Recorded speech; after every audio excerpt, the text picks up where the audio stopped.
So, what we're trying to showcase here, unfortunately, the first time the camera had fallen over from how I had it set up, and I didn't notice until the very end, but that's fine. Just rested up and did everything again. Um, but really trying to catch Cici up on her social skills with her biting behavior, because she can definitely be very snappy when she gets defensive or scared. And also, part of that too is when she's playing, she has a lot of bite force and very little to no bite inhibition. So it's really important because she probably missed out on these things when she was younger. Usually, puppies will learn from their peers or playing with other dogs how to control themselves, or around people as well. It would be really important because you can see here that she gets really excited and she wants to play, and she can bite down pretty hard. So it's really important that she learns to let go, to be gentle, and hopefully by the end of it not bite down at all too. But it'll be understandable during some play for mouthing, but we want to make sure that she understands very clear boundaries of when to start, when to stop, when was too much, when was appropriate. So it's probably not the most recommended thing for clients to do because it can definitely be pretty dangerous depending on the dog. Um, I've worked with her a little bit already, and so I know I won't need any padding or protection, but if somebody else were to, then I would recommend it just because she can still bite pretty hard. We'll keep working on it though. But the main thing here is to just kind of get her and the other dogs involved in play with toys, with just ourselves, so that way we can work on her behavior and also monitor her sharing things too. So here, just playing with her, letting her bite me, praising her when she stops. And I'll either prompt her early, or if it's too hard, just give her the usual cues of ouch, no, off, just anything negative followed by immediate stop and play. So that way she knows that it was unwanted and to discontinue.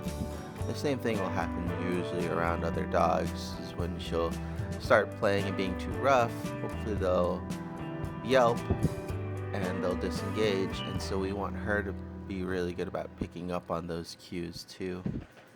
She does really play well with others when she gets excited though, so just want to be sure that she knows when to stop, and also this helps with overall her being able to listen to us too, even when she's having fun and playing and she's super excited, right?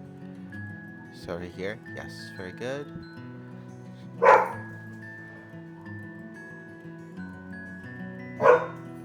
Sorry, she's also playing and barking while I'm trying to record over this.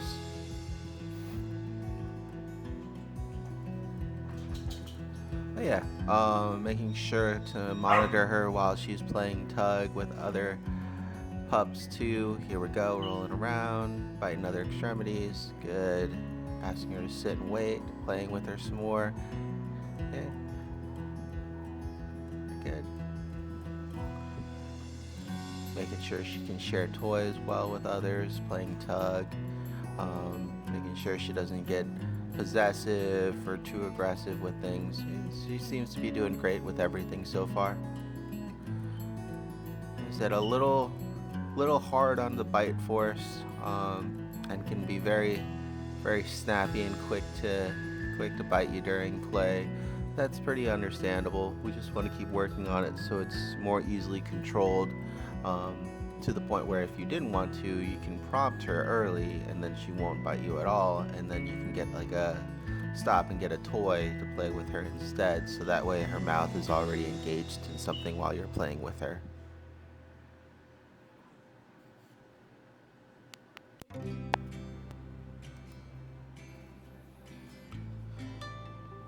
So here with Oscar, we're going to work on his chasing behavior, getting him some good practice redirecting,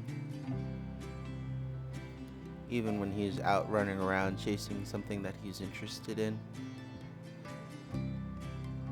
Easier to practice with something that you can control as opposed to another dog, which may make it harder for him to stop, especially at first.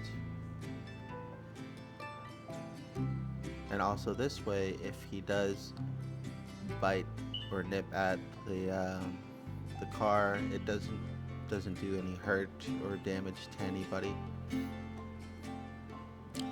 This first part here, just kind of getting him interested in it, going around slowly. He's definitely starting to build some interest there, and then just recalling him back in. Unfortunately, this time around, because I was carrying everything, I had forgotten the treat pouch with me, but this is also really good that he's still listening without any treats here. I'm sure he will do much better in future sessions when I have everything on me, but this was just for trial's sake to see if he'd be comfortable with it and also if he wouldn't be afraid of it. Sometimes it's important to kind of take things slow at first to make sure that they're comfortable, especially with Oscar. Just let him see that it's not going to hurt him, so you have to be very careful not to actually run into him, and then when he gets close, to make sure that you take wide turns around him or just stop. Here he is really getting into it and starting to chase it around, which is really good. And then we recall him back in. Good boy. Practice like this is great fun for him just because he gets to do what he likes to do and running around and chasing things. But it's great practice for us discipline-wise because he gets used to listening to us and redirecting back to us when called, even when he's running around engaged in play. Okay, gonna go ahead and get him started here again.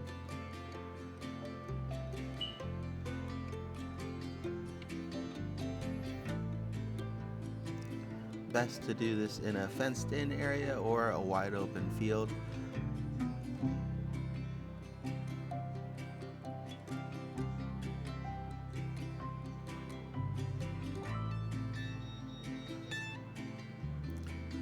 It's good to change up the speed too, sometimes slowing it down, sometimes speeding it up, so that way it keeps him engaged with it.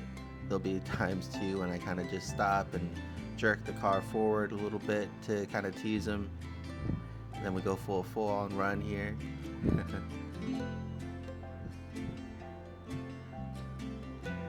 And here's something that you'll have to be mindful of too, is if he does have a longer leash on, that the wheels don't get tangled up in it, because that could be definitely very dangerous. So just have to be very careful. So it's good to get practice with these things beforehand, so you know how to control the vehicle very well, reversing, starting, stopping, accelerating, things like that. Okay.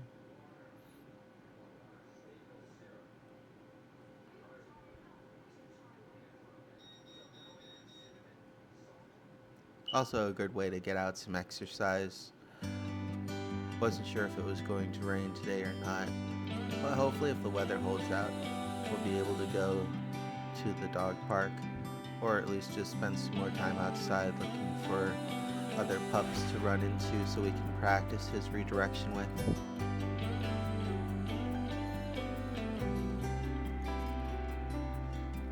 So here's a good example, right? So he cuts out in front of it, so I make sure to stop so I don't hit him with it. And then I just kind of play move around with the car and him, and then as soon as he clears, that's when I take off, inviting him to chase again. Also important there to not hit yourself too.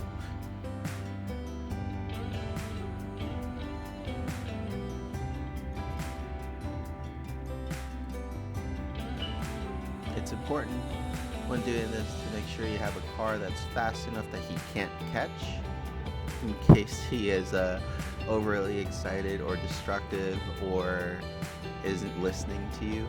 But luckily here he does a really good job of recalling back in.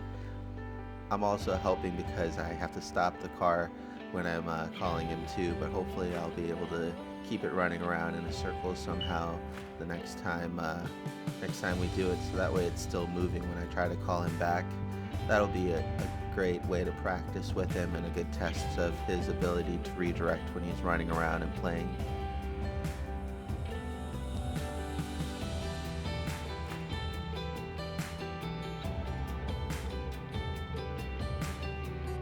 But yeah, he did really well with today's exercise slash training session slash play session here.